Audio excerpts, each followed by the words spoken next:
अब मैं एक ऐसी शख्सियत को दावत खिताब दे रहा हूं कि जिनके बारे में बिला मुबालगा बिना किसी तारुद के बिना किसी तामुल के,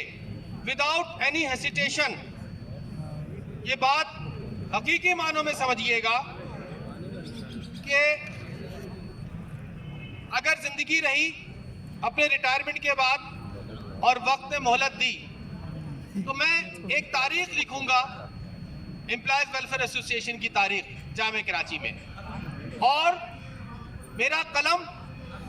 कि जब उस नहज पर पहुंचेगा कि जहां पर लफ्ज जिद्दोजहद का आगाज होगा, जब मेरा कलम उस नुक्ते पर पहुंचेगा कि जहां से अज़्म और हौसले का एक मीनारा, एक नए बाब का आगाज मैं करूं, तो यकीन मानिए जामे कराची तो शायद नहीं, लेकिन मेरे उस किताबचे पर बिल्कुल उसी तरह जिस तरह प्रोफेसर डॉक्टर जमील जालवी साहब को पाकिस्तानी सकाफत के ऊपर, सिर्फ भाइयों आपकी इतलात के लिए अर्ज कर रहा हूं, 100 पेज की एक किताब थी पाकिस्तान की सकाफत, उसके ऊपर प्रोफेसर डॉक्टर जमील जालवी साहब को डॉक्टरेट की नहीं, डॉक्टरेट ऑफ लिटरेचर डीलेट की डिग्री तफवीज की गई थी। अगर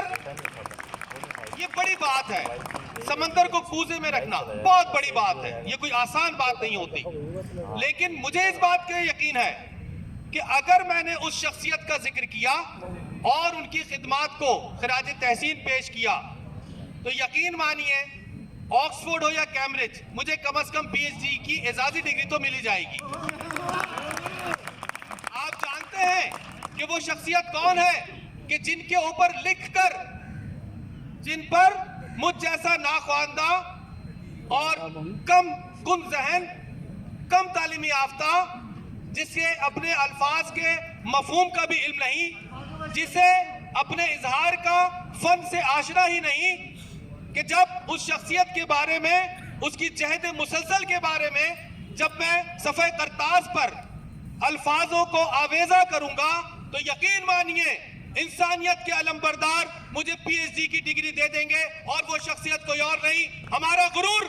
हमारा फख्र, हमारा एजाज डॉक्टर रियाज अहमद साहब, तशरीफ लाइए।